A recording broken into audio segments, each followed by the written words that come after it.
listening to It's Not Normal, It's Toxic with Dr. Heidi, a toxic relationship specialist. Here, we bring hope, healing, and freedom to those who have been affected by toxic relationships and emotional abuse. Learn to not only recognize a red flag when you see one, but have the courage to choose yourself and move forward in a life that's free from toxic control of others. Living in an environment that's not healthy for you can cause this type of abuse to be accepted as normal. The truth is, it's not normal. It's toxic.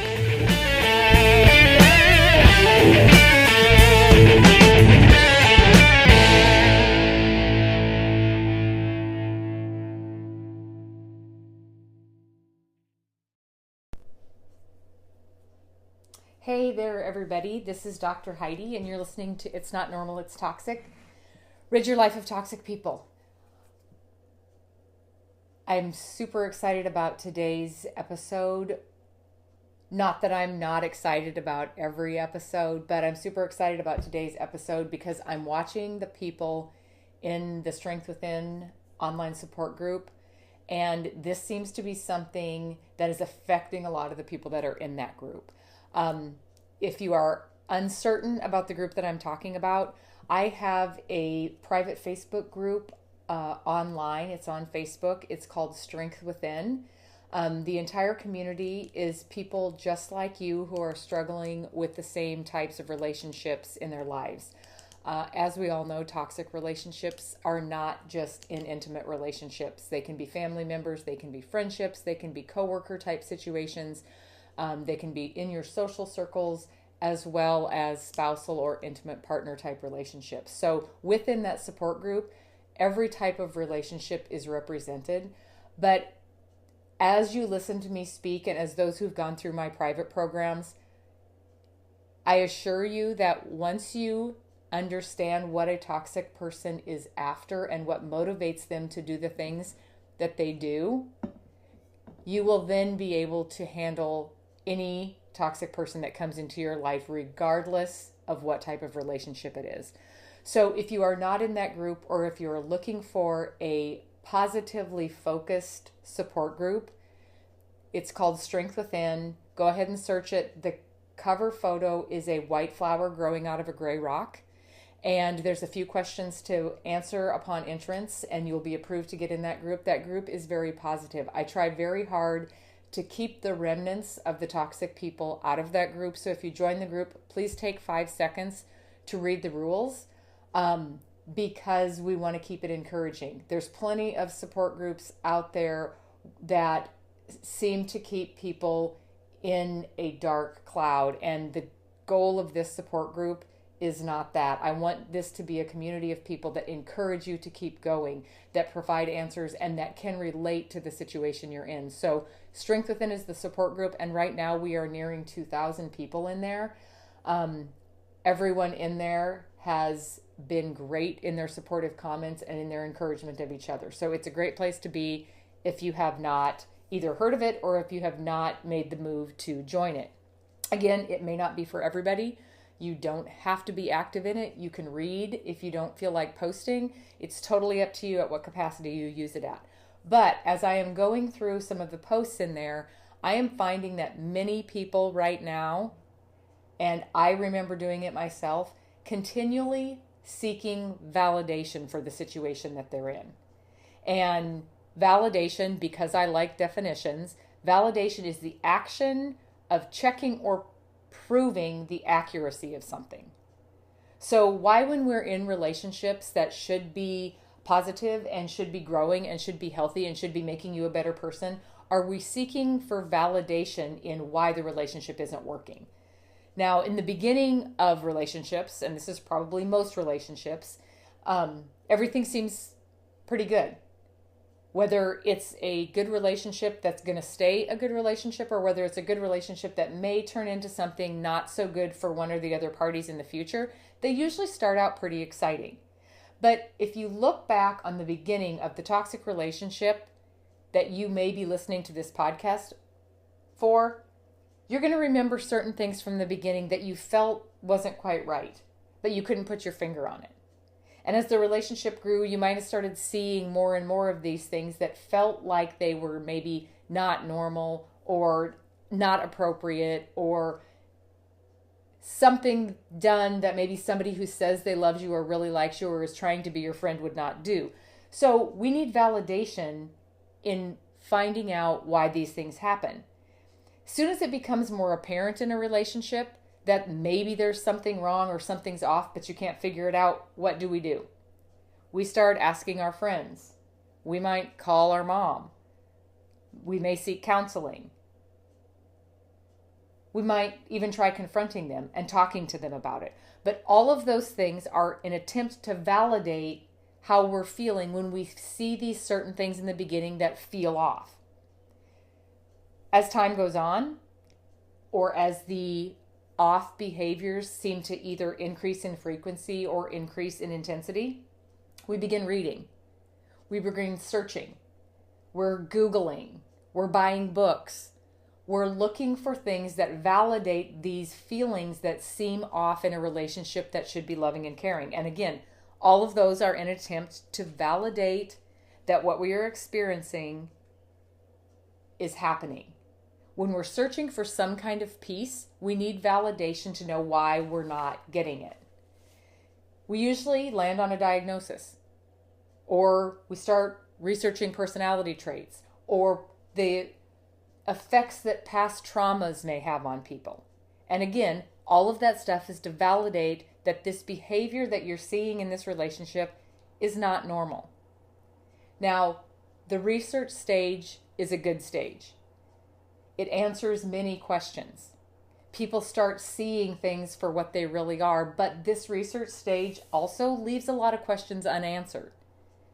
Because if you read about a diagnosis, the toxic person in your life may fit 75%, but then the other 25% they don't fit. So do they fit that diagnosis, or do they not fit that diagnosis? Maybe the behaviors come and go. Maybe they're not always present. Maybe they're only seen when somebody's stressed out. Maybe they come and go with the seasons. So it doesn't really fit that personality disorder. We're responsible for dealing with these, residual effects of traumatic upbringing. Like, is that our responsibility? When we find out that somebody's had a traumatic upbringing or has unhealthy parts to their past, we tend to feel sorry for them, rather than understanding the fact that if they have a traumatic past and their behavior is from that, it's okay to validate that that's why they're behaving that way, but it is not your responsibility to take care of their previous traumas. If they're an adult, they're responsible for it. Even after all of this validation, where are you? You've called your mom, you've talked to your friends, you've done the research, you've read the diagnoses, you've learned about the traumatic parts of their past. And where are you? Oh, you're still sitting in the exact same spot, seeking yet more validation. It shouldn't be this hard, right? Like, relationships shouldn't be hard. They should not be exhausting. A good relationship should not require a bunch of validation for questionable behavior. If the relationship is not healthy, or you're not feeling safe, or something's making you feel uncomfortable, it should be an easy answer. Maybe this relationship isn't for me. But why do we sit there and continue seeking validation? Why is it not so easy to leave? Why do we wait for one more thing to give us a reason to leave? The next time we fight, I'm changing something. If there's one more fact, or if I find evidence of infidelity or an affair, one more time, that's enough validation for me. If they relapse into addictions one more time, I'm not going to take it anymore. One more moment of degrading and name calling, and I've had it.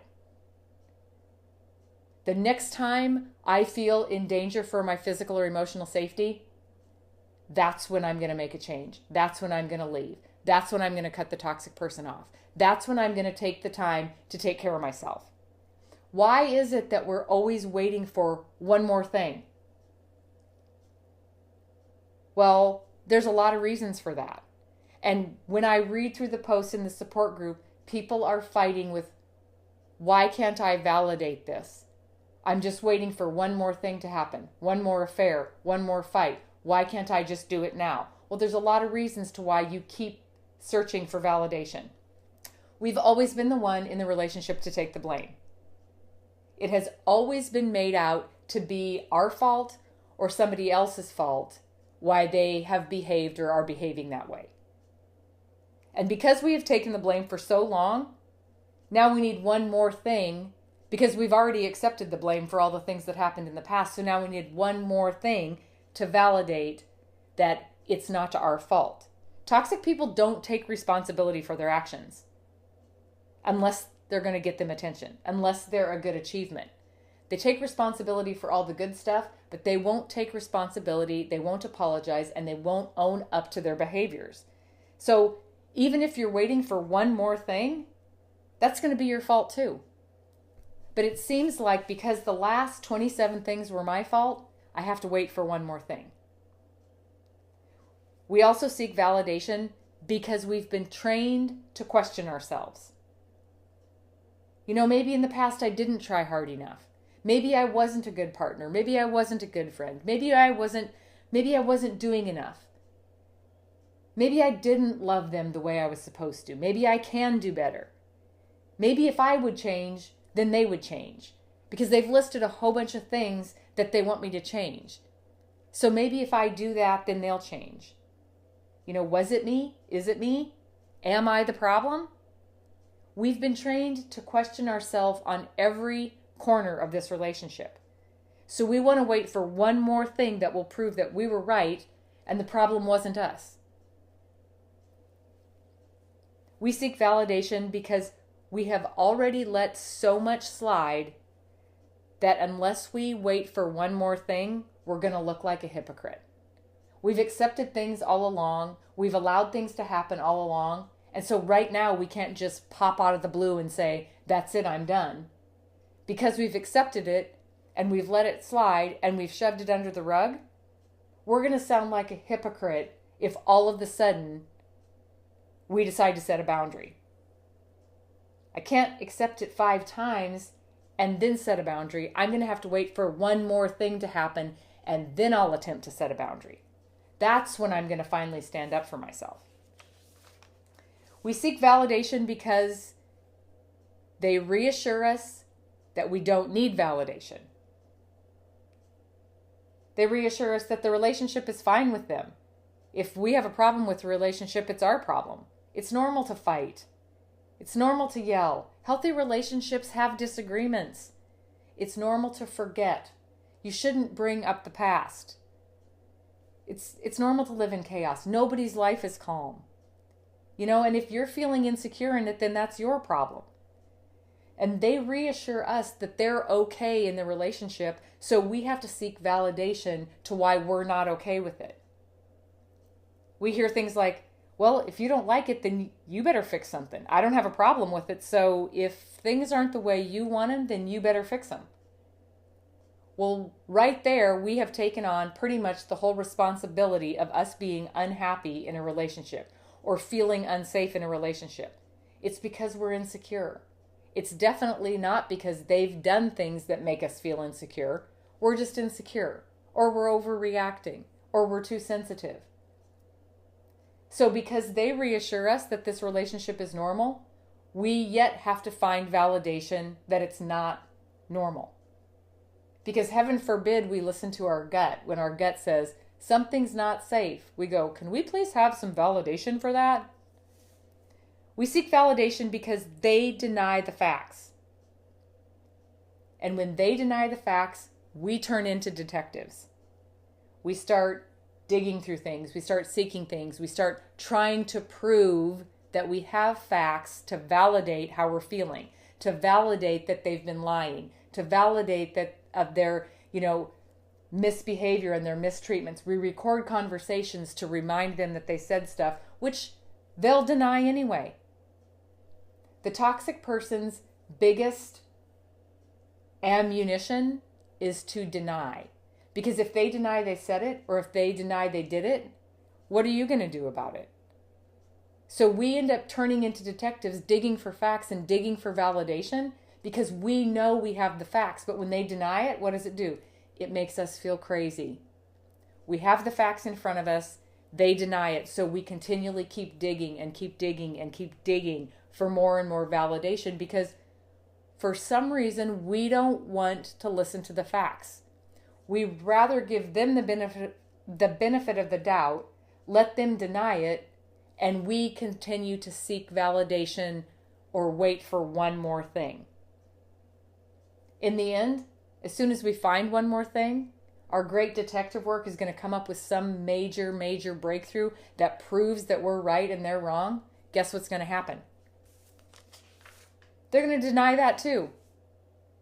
So why are you spending the time waiting for one more thing when they're going to talk themselves out of it? That didn't happen. I didn't say that. You're making things up in your head. So again, you go into detective mode because they're going to deny it. We seek validation because they will respond with anger or conflict. Here we go back to the are you a stick fetcher? You have been programmed to avoid conflict and to keep them happy because we don't want to fight with people. And with proper validation, you'll know your answer before they get angry. So we seek for validation before we have to present it to them because they're going to respond in anger or it's going to end up in a fight. We have been trained not to make them angry. It always gets worse for us when they get angry. Toxic people don't run out of fight. You know, I talk about how they don't enter into conversations. They enter into verbal competitions. So they love it when you come to them with stuff. Because at the end of the conversation, you're going to take responsibility for whatever the conversation was about anyway. And normally, it does not come without conflict and it does not come without a fight. It doesn't come without blame and it doesn't come without criticism. So we seek validation because we know they're going to respond in anger or it's going to cause a conflict. So we can't bring up the past. So we have to wait for just one more thing. The truth of the matter is, you've had validation all along. But in order to survive in a toxic relationship, we have to stuff things down. We have to sweep them under the rug because surviving with a toxic person means you forget what happens yesterday because you have to be prepared for what's going to happen today.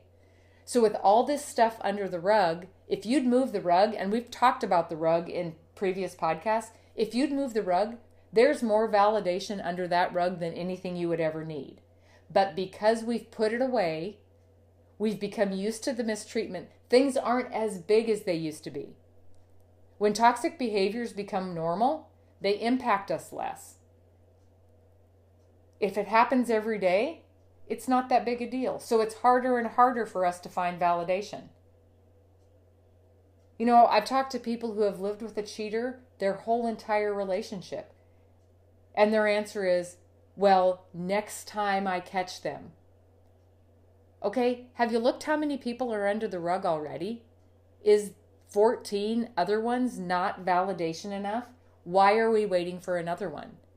Because toxic people deny and make us take responsibility for their actions. So all that stuff that you've stuffed down, that you've had to forget to keep conflict down, doesn't count anymore. All of the stuff you've put up with, all of the things that you've questioned, all of the arguments that you've had, all of the times you've tried to set a boundary, those don't count anymore. So each time a conflict comes up, you have to validate one more thing. We let them get away with the mistreatment, with the manipulations, with the name callings, with the criticism, with isolation, punishment, belittling, all of it. But it disappears like it never happened because otherwise we feel like the bad person. We've accepted responsibility for their behavior, so we feel like the bad person if we bring it back up again because we've already taken the blame for that. So we need one more thing to justify getting out of the relationship or letting that relationship go. We forget to look under the rug. we forget everything we've stuffed down, and then we look ahead for one more thing. As painful as it may be, you need to start going back. You know, when I work with people, I have them do something called the toxic timeline. If you find yourself seeking validation, start writing down the things that you have stuffed under the rug. Pull those things out one by one. How did they get under the rug? Did you take responsibility for them? Did they deny them? Was it such a big fight that you just dropped it and never resolved it? Start writing those things down, and I promise you, there's plenty of validation in the things you've stuffed down. It's been there all along. So stop waiting for one more thing to choose yourself and what's best for you. Because when that one more thing shows up, the same thing is going to happen. And it's going to be one more thing, and then just one more thing, and the next time, and when this happens, and if this ever happens again. And all of a sudden, it's 5 years later, and you're still saying, just one more thing. If I can catch them in this lie one more time, if this ever happens again. And then all of a sudden, it's 10 years later, and you're seeking the same validation you were seeking at the very beginning. So start thinking back on the things that have already happened that you've been forced out of survival mode to forget. The validation you are seeking is already there. Trust yourself. It's not normal. It's toxic.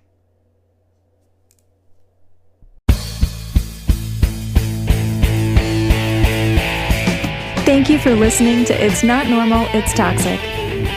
If your life is being affected by a toxic relationship, visit coachingwithdrheidi.com and take our free toxicity profile analysis, or schedule a personalized consultation with Dr. Heidi. You can also follow us on Instagram at Coaching with Dr. Heidi, or join our private Facebook group at Strength Within. Take your first step to freedom today.